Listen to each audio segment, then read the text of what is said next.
बिस्मिल्लाहिर्रहमानिर्रहीम। अस्सलाम वालेकुम नाज़रीन, मैं अहमद फ़वाद हूँ। आप यूट्यूब चैनल देख रहे हैं। नाज़रीन, आज तारीख़ है 25 दिसंबर और दिन है बुध का। दो बड़ी इंपॉर्टेंट डेवलपमेंट्स हुई हैं। मैं कुछ एक्सक्लूसिव डिटेल्स के साथ आज की व्लॉग में आप खिदमत में हाजिर हुआ हूँ। पहला तो ये कि इमरान खान साहब ने एस्टेब्लिशमेंट को एक और बड़ी शिकस्त दे दी है और एस्टेब्लिशमेंट के अंदर से ये आवाज़ें उठना शुरू हो गई हैं कि जो काम आप नहीं कर रहे इस वक्त, और ये काम जब बाद में किसी और के कहने के ऊपर आपको करना पड़ेगा, तो ये कोई इज्जत वाली बात नहीं है। कुछ अहम तरीन मालूमात आपके साथ शेयर करनी है। दूसरे नंबर पर जी, मरियम नवाज़ इस वक्त मुकम्मल तौर पर ऐसा महसूस होता है कि जहनी तवाज़ुन अपना खो चुकी हैं और इक़्तिदार को बचाने के लिए ऐसी अजीब अजीब हरकतें उनकी जानिब से की जा रही हैं। इस पर भी कुछ तफसीलात हैं, वो आपके साथ में शेयर करूँगा। 26 नवंबर एहतसाब शुरू होने वाला है। रिचर्ड की जानिब से जो ट्वीट्स की जा रही थी, इन ट्वीट्स के ऊपर पहले थोड़ा जो है वो अबहाम क्रिएट करने की कोशिश की जा रही थी कि ये पता नहीं ट्वीट्स रिचर्ड कर रहा है या पर्सनल कैपेसिटी में कर रहा है। अब जी अमेरिका ने अपनी बाकायदा तौर पर जो पॉलिसी है वो अनाउंस कर दी है। ये क्या है, और इमरान खान साहब की रिहाई और नए इलेक्शंस ऑन कार्ड हैं। ना सिर्फ ये बल्कि 26 नवंबर के एहतसाब से भी इस वक्त डर है कि अगर ये इंटरनेशनल लेवल पर शुरू हो गया तो फिर क्या बनेगा। इस पर भी कुछ डेवलपमेंट्स हुई हैं, वो भी आपके साथ में शेयर करूंगा। आगे बढ़ने से पहले अगर आपने चैनल को सब्सक्राइब नहीं किया तो इसे सब्सक्राइब कर लें। वीडियो अच्छी लगे तो लाइक कीजिएगा और शेयर भी ज़रूर कीजिएगा ताकि हुकूमती फायरवॉल का मुकाबला करने में मदद मिल सके, क्योंकि ये फायरवॉल इंस्टॉल करके जिस तरह से इमरान खान साहब से मुतल्लिक ख़बरें रोकी जा रही हैं और हकीकत को रोका जा रहा है कि अवाम तक ये ना पहुँचे, तो ये अपनी सी कोशिश है। इस पर जी ज़रूर लाइक, शेयर और सब्सक्राइब कीजिएगा। तो आगाज़ करते हैं जी व्लॉग का सबसे बड़ी डेवलपमेंट से। रिचर्ड ग्रेनेल जो कि ट्वीट्स कर रहे थे इमरान खान साहब के हक़ में, फ्री इमरान खान, इवन के जो रिजीम चेंज और इन सारी चीज़ों के ऊपर सारी मैं पिछले व्लॉग्स में ये बता चुका हूँ। अब जी रिचर्ड ग्रेनेल ने एक इंटरव्यू दे दिया है और इस इंटरव्यू से बढ़कर रिचर्ड ग्रेनेल ने भी हकीकी आज़ादी का नारा लगा दिया है। हकीकी आज़ादी का नारा किसका था, किसका है, बल्कि इमरान खान साहब का। और इमरान खान साहब की सारी लड़ाई क्या है? हकीकी आज़ादी। कोई इक़्तिदार नहीं चाहिए, कोई रिहाई। इमरान खान साहब को कहते हैं जी कि कोई इसके ऊपर जो आप मुझे आ रहे हैं और कह रहे हैं कि रिहाई मिल जाएगी, बना गाला मुंतकिल हो जाए, कोई नहीं। इक़्तिदार मेरा मसला नहीं, हकीकी आज़ादी। ये नारा अब लगा दिया है रिचर्ड ग्रेनेल ने भी। रिचर्ड ग्रेनेल ने एक ट्वीट की है और इस ट्वीट में हकीकी आज़ादी, और ये उर्दू में लिखा गया है रिचर्ड ग्रेनेल की जानिब से, यानी कि वो जो इंग्लिश में हम उर्दू लिखते हैं, मैसेज वाली जो उर्दू होती है, और नीचे इमरान खान हैशटैग भी रिचर्ड की जानिब से इस्तेमाल किया गया है। तो बात जो है वो सिर्फ इतनी सी नहीं है, बल्कि बात बहुत आगे बढ़ चुकी है। फिर इसी तरह से रिचर्ड ने एक इंटरव्यू भी दिया है और इस इंटरव्यू में रिचर्ड की जानिब से कहा गया है कि मैं कोई हवाई बातें नहीं कर रहा, ये इमरान खान साहब की जो रिहाई है, और मैं कोई दबे लफ्ज़ों में बात नहीं कर रहा इमरान खान साहब की रिहाई के लिए, बल्कि ये मैं खुलेआम कह रहा हूँ कि इमरान खान साहब की जल्द से जल्द जो रिहाई है वो होनी चाहिए। फिर जी रिचर्ड से ये भी पूछा गया कि जो मैथ्यू मिलर हैं, जो वज़ारत ख़ारजा के तर्जुमान हैं इस वक्त बाइडेन इंतज़ामिया के, उन्होंने भी फ़ौजी अदालतों के ऊपर कंसर्न शो कर दिए, इसके ऊपर आप क्या कहेंगे? तो इस पर रिचर्ड ने कहा जी कि जाते जाते ये अपनी तबाही को ठीक करना चाहते हैं, लेकिन अब बहुत देर हो चुकी है। और इस हवाले से रिचर्ड ने कोट रीट्वीट करते हुए मैथ्यू मिलर को ये लिखा था जी कि टू लिटल टू लेट या टू वीक। तो बाइडेन इंतज़ामिया भी ये बात को समझ चुकी है और जाते जाते जो है वो इस तरह की ट्वीट्स कर रही है। तो इस पर रिचर्ड ने कहा जी कि वो बहुत लेट हो चुके हैं, अपनी तबाही को वो ठीक करना चाहते हैं, लेकिन अब लेट हो गया है। तो ये ऐसी बातें रिचर्ड की जानिब से कर दी गई हैं। पहले सिर्फ ट्वीट्स थी, अब तो उसने इंटरव्यू में कह दी हैं बातें, और फिर उसके बाद उसने जो हकीकी आज़ादी का नारा लगाया और हैशटैग इमरान खान इस्तेमाल किया। तो अब ये चीज़ क्लियर हो चुकी है कि अब कोई हवाई बात नहीं है, बल्कि ये पॉलिसी है।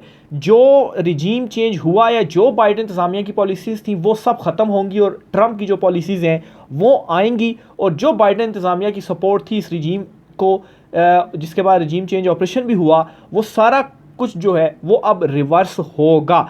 तो इसके बाद यहाँ पर दौड़े लगी हैं, मरियम नवाज़ पहुँची हैं पिंडी में भी, और एस्टेब्लिशमेंट को भी अंदर से कुछ जो मशवरे हैं वो दिए जा रहे हैं कि आपने ये काम करना है। अब आप ये काम अगर ख़ुद कर लें तो ज़्यादा बेहतर होगा। वो मशवरे क्या दिए जा रहे हैं वो मैं आपको बताता हूँ जी। लेकिन पहले एक मुलाकात का जो जिक्र है वो इस वक्त हो रहा है। शहजाद अकबर साहब ने ये इन्फॉर्मेशन दी है।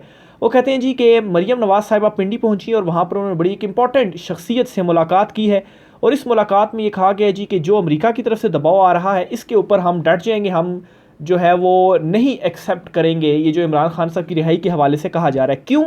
क्योंकि अब हालात इस नहज पर पहुँच गए हैं कि ये पहले इमरान खान साहब को गिरफ्तार करना तो मुश्किल था ही, लेकिन अब इमरान खान साहब को रिहा करना इतना मुश्किल हो गया है कि इनको डर लगा हुआ है खान साहब को हमने रिहा कर दिया तो हमारा क्या बनेगा। इनको तो ये भी अब डर लगा हुआ है कि 26 नवंबर के मामले पर अगर आलमी सतह पर कोई इंक्वायरी या एहतसाब शुरू हो गया तो फिर हम क्या करेंगे। फिर इमरान खान साहब की रिहाई तो एक अलहदा मामला है ना, अगर ये चीज़ हमारे खिलाफ खुल गई तो फिर हमारा क्या बनेगा।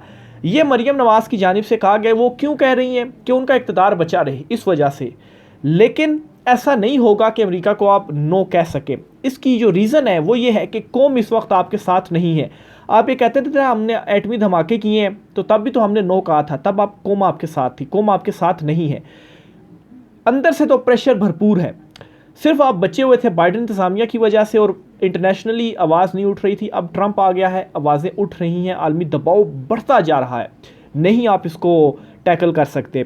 फिर दूसरे नंबर पर जी राना सनाउल्लाह इस किस्म की बात करते हैं जी कि देखें जी शहरयार अफरीदी था उसको भी तो नहीं हवाले किया और हमने कहा था जी कि आफिया सदीकी दें और जो है वो इससे ले जाएं आप, और अदालतों के ज़रिए सज़ाएं हुई थी। तो हम कहेंगे कि इमरान खान को भी तो अदालतों के ज़रिए सज़ाएं हुई हैं। इस पर रिचर्ड जो है वो ऑलरेडी कह चुका है कि इमरान खान साहब के ऊपर जाली मुकदमे हुए हैं और जाली इमरान खान साहब को जो सज़ाएँ हैं वो मिली हैं और इमरान खान साहब को इस वक्त जेल में जाली तरीके से जाली केसेस में रखा गया है। अब देखें ना, अब कई हज़ारों की तादाद में थाने होंगे पाकिस्तान के अंदर। आप एक थाने में मुकदमा दर्ज करते हैं उसमें गिरफ्तारी, फिर साथ ही दूसरे मुकदमे में दर्ज कर लेते हैं। एक ही बंदे की 12 मरतबा गिरफ्तारी और ज़मानत के बाद दूसरा मुकदमा सामने आता है और गिरफ्तारी होती है। सनम जावेद के साथ यही हुआ। तो क्या ये सब कुछ मालूम नहीं है अमेरिका को? क्या रिपोर्ट्स जो हैं वो उनके पास नहीं पहुँच रही?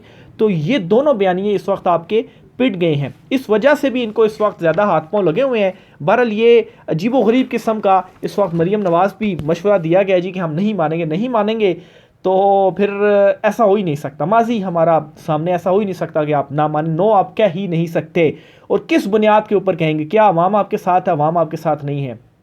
अदालतों को आपने टेक ओवर कर लिया हुआ है, अदालती फैसले जाली हैं और ऊपर से आप तो अगर ये इस तरह से करते भी हैं ना, फिर इंटरनेशनल लेवल के ऊपर जो लेट्स से इनको जो डर पड़ा हुआ है 26 नवंबर की इंक्वायरी और एहतसाब शुरू हो गया तो फिर हम क्या करेंगे? क्योंकि ये तो पाकिस्तान में सिर्फ इक़्तिदार के लिए आते हैं ना, असल में रहते तो ये बाहर ही हैं। तो बाहर से अगर कोई इनको सज़ा होगी, इंक्वायरी हो गई तो फिर तो ये पाकिस्तान में रहने के काबिल भी नहीं है और वहाँ किसी और मुल्क में भी रहने के काबिल ये नहीं बचेंगे। तो इस वजह से इनके हाथ पाँव इस वक्त कांपे हुए हैं कि हम करें तो करें क्या। इसके अलावा जी एक और दो चीज़ें आपके साथ में शेयर करता चलूँ जी। मैथ्यू मिलर की जानिब से इमरान खान साहब की तारीफ़ की गई है, सॉरी मैथ्यू मिलर कह रहा हूँ, रिचर्ड की जानिब से। इमरान खान के दौर में हमारे पाकिस्तान के साथ बहुत अच्छे ताल्लुकात थे। इमरान खान क्योंकि आम सियासतदान नहीं बल्कि वो क्रिकेट का कप्तान था, वो सीधी बात करता है। रिचर्ड ग्रेनर का अमरीकी टीवी को इंटरव्यू। तो इमरान खान साहब के साथ वो क्यों इमरान खान साहब को पसंद करते हैं और क्यों इमरान खान साहब के साथ ताल्लुकात अच्छे हैं कि इन्हें पता है कि इमरान खान सीधी बात करता है और जो है वो उसमें कोई ना कोई लॉजिक वाली बात जो है वो इमरान खान करता है।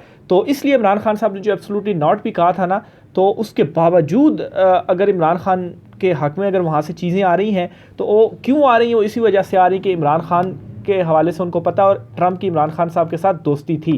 फिर इसी तरह से जी फ़खरुर रहमान साहब ने एक ट्वीट किया, वो कहते हैं कि upcoming US administration led by Donald Trump has quietly conveyed at diplomatic level to step down en bloc including army chief hold fresh elections informed sources claims but present setup appears to be attempt to go on head on collision can they question mark आगे उन्होंने डाला। तो क्या मुतालबा आ रहा है जी? खान साहब की रिहाई तो है ही है, साथ ही नए इलेक्शंस, और नए इलेक्शंस अगर अभी हो जाते हैं ना तो ये 2 सीटें भी नहीं जीत सकते हैं। यानी कि आप समझें कि इमरान खान साहब जो हैं वो 336 सीटें हैं ना, 336 में से 330 तो इमरान खान साहब जीत जाएगा। तो अगर ये पूरी सारी की सारी जगह इमरान खान आ गया तो फिर इनका क्या बनेगा? इमरान खान तो मैंडेट वापसी का कह रहा है ना, लेकिन साथ ही साथ अब जो नए इलेक्शन का नारा लग गया है ना, तो ये भी इनके पाँव से ज़मीन इस वक्त खिसक गई है कि ये क्या इस वक्त हमारे साथ हो रहा है। इन्होंने सोचा ही नहीं था कि ये चीज़ें जो है वो हमारे साथ होंगी। नईम लोधी साहब हैं, जनरल रिटायर्ड नईम लोधी साहब, इन्होंने जी अपनी क़यादत को और इस्टेब्लिशमेंट को जो मशवरा दिया है वो क्या है, ये ज़रा सुनिएगा गौर से। ये कहते हैं कि जो काम खुद करने के हैं वो हम नहीं कर रहे, जब गैरों के प्रेशर में आकर करेंगे तो क्या इज्जत रह जाएगी।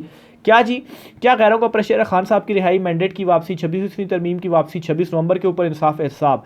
तो अगर, और मेरे ख्याल से इस वक्त इनके लिए सबसे अच्छा ऑप्शन भी यही है कि इमरान खान साहब की मान ली जाए। इमरान खान साहब की मान ली जाती है ना, और इमरान, तो फिर तो इनकी कुछ ना कुछ बचत हो जाएगी। लेकिन अगर इमरान खान साहब की नहीं ये मानते और ज़िद पर अड़े रहते हैं और बैरूनी प्रेशर के ऊपर जो कि इनको करना पड़ेगा, तो फिर तो मज़ीद इनके लिए जो ऑप्शन है वो ख़त्म हो जाएंगे। अभी भी मौका है कि अपने मुल्की मफाद और इंसाफ के असूलों के मुताबिक आपस में सुलह सफाई कर लें, अवाम की राय का एहतराम करें, जिसका जो हक़ है इसे दिया जाए, जिसका जो काम है इसी पे तवज्जो दें। आए मिलकर ख्वारिज की बेखुनी करें, आपस में जुड़कर मुल्क की तरक्की का सोचें और गरीब आवाम के दुखों का मुदावा करें। पाकिस्तान जिंदाबाद। ये जनरल रिटायर्ड नईम लोधी साहब हैं, उन्होंने ये ट्वीट की है और इसमें उन्होंने साफ साफ मैसेज दे दिया है। मैसेज इसमें एक ये है कि काम तो आपने करना ही करना है, बेहतर यही है कि दूसरों के प्रेशर में आके आप खुद कर लें। तो फिर ये होगा कि मामला यहीं तक रहेगा और इमरान खान जब आएगा ना, तो फिर मामला मतलब इमरान खान, ऐसा नहीं होगा कि इमरान खान 26 नवंबर वालों को एहतसाब नहीं करेगा या इंसाफ नहीं देगा, ऐसा नहीं होगा। अगर कोई ये सोचता है तो ऐसा बिल्कुल भी नहीं होगा। हाँ, इमरान खान ने कहा है कि मेरी ज़ात के ऊपर जो कुछ किया गया, मेरे ऊपर केसेस बनाए, मुझे इलेक्शन हरवाया गया, मेरी गिरफ्तारी की गई, इस पर मैं माफ़ी का सोच सकता हूँ और इमरान खान साहब माफ़ भी कर देंगे, इस पर बदला नहीं लेंगे। लेकिन जहाँ पर एहतसाब और इंसाफ की बात है ना, तो उससे इमरान खान साहब एक कदम पीछे नहीं हटेंगे, क्योंकि इसी चीज़ के ऊपर इमरान खान के साथ अवाम भी खड़ी और इमरान खान का हकीकी आज़ादी का जो नारा है वो भी यही है। तो मशवरा दे दिया गया है, देखें जी इसको माना जाता है या नहीं माना जाता। बहरहाल जी ये काम तो करना ही पड़ेगा। इसी तरह से जी एक दो और चीज़ें हैं वो भी आपके साथ में शेयर करता चलूँ जी। इमरान खान साहब से ने अडयाला जेल से बड़ा इंपॉर्टेंट जो पैगाम है वो दिया है। देखिए, बैरिस्टर गौहर जो है ना, वो इमरान खान साहब से मुलाकात करके जब बाहर आते हैं ना, तो बड़ी सेंसर गुफ्तगू करते हैं। वो जो बात करते हैं ना, वो आधी अधूरी बात होती है, इसलिए उनकी बात के ऊपर तो एतबार ही नहीं करना कि ये सही कह रहे होंगे। वो कहते हैं जी कि इमरान खान जो है वो कुछ चीज़ों के ऊपर उन्होंने बात ही नहीं की, हालांकि इमरान खान साहब बात करते हैं और बैरिस्टर गौहर नहीं बताते। इसीलिए तो इमरान खान साहब ने कुछ तब्दीली भी की है, साहबजादा हामिद रज़ा को जो है वो मुकर्रर किया है, जो मुज़ाकराती कमेटी वगैरह या इंटरनेशनल मामलात के हवाले से वो बात करेंगे। बहरहाल जी इमरान खान साहब ने क्या कहा है? इमरान खान साहब ने कहा है कि मिलिट्री कोर्ट्स के गैर आइनी फ़ैसलों को मुस्तरद करता हूँ। मिलिट्री कोर्ट से जो फैसले आए हैं, अच्छा ये भी देखें ना कि 25 मुलजिमान को सज़ाएँ सुनाई गई और बज़ाहिर मकसद क्या था कि खान के ऊपर प्रेशर डाला जाए कि हमें कोई जो है वो अपनी बातें जो है वो हम मनवा सकें। लेकिन क्या हुआ, ये भी उल्टा चीज़ें गले पड़ गई। इसके ऊपर इंटरनेशनल प्रेशर आ गया, अमेरिका से बयान आ गया, बरतानिया तक से बयान आ गया। अमेरिका, बरतानिया, जर्मनी से बयान आने का मतलब ये है कि जो आलमी इस्टेब्लिशमेंट है, क्योंकि आलमी इस्टेब्लिशमेंट भी तो एक होती है, सिर्फ पाकिस्तानी इस्टेब्लिशमेंट तो नहीं है, आलमी इस्टेब्लिशमेंट जो है आप उसके अगेंस्ट भी नहीं जा सकते हैं। आलमी इस्टेब्लिशमेंट के अगेंस्ट कैसे आप जाएंगे? तो आलमी इस्टेब्लिशमेंट से भी ये मैसेजेस, ये जो चीज़ें हैं वो आ रही हैं कि ये चीज़ नहीं होनी चाहिए थी और इमरान खान साहब को सपोर्ट मिल रही है। इन फैसलों की वजह से पाकिस्तान की बैनुल-अक़वामी दुनिया में बदनामी भी हो रही है और ऐसे गैर इंसानी अमल से मुल्क को माशी पाबंदियों का सामना भी करना पड़ सकता है। अब बैरिस्टर गौहर ने क्या किया, उन्होंने इसके ऊपर बात ही नहीं की कि मिलिट्री कोर्ट के ऊपर इमरान खान साहब ने कुछ कहा है, उन्होंने कहा ही नहीं है। ये तो फिर बाद में इमरान खान साहब का जो ट्विटर अकाउंट है उससे डिटेल्स जो है वो सामने आ जाती हैं। ये इसीलिए तो तंग थे ना इमरान खान के ट्विटर अकाउंट से कि इमरान खान साहब को ट्विटर अकाउंट जो है वो पाकिस्तान से ऑपरेट होना चाहिए, बाहर से नहीं होना चाहिए। क्यों पाकिस्तान से होना चाहिए? ताकि पाकिस्तान में आप अपनी जो है वो सेंसर कर लें, उन लोगों की उठा लें कि जो है वो ट्वीट करते हैं। तो और फिर ऊपर से अब मज़ीद क्या हो रहा है जी कि जो सोशल मीडिया, ट्विटर के ऊपर पाबंदी थी नहीं, ये भी आप देखेंगे कि जल्द हटने जा रही है, हटेगी ये पाबंदी, ये हटाएंगे। क्योंकि और बेहतर यही होगा कि ट्रंप के आने से पहले पहले अगर ये खुद कर लें तो ठीक है, नहीं तो इनको चीज़ें करनी पड़ेंगी और उस वक्त ये ज़्यादा फंस कर करेंगे। और वही जनरल रिटायर्ड नईम लोधी साहब वाली बात कि अगर प्रेशर में आकर, गैरों के प्रेशर में आप आकर करेंगे तो फिर क्या इज़्ज़त रह जाएगी। तो बेहतर यही है कि आप अभी से ये जो फ़ैसले हैं वो कर लें। लेकिन शायद कोई ज़िद है, कोई अना है, इसकी वजह से ये जो फ़ैसले हैं वो नहीं किए जा रहे। लेकिन जो है वो इमरान खान साहब इनसे जीत रहे हैं और ये जो असाब की जंग थी ना, इमरान खान साहब ने ये जंग जीत ली है।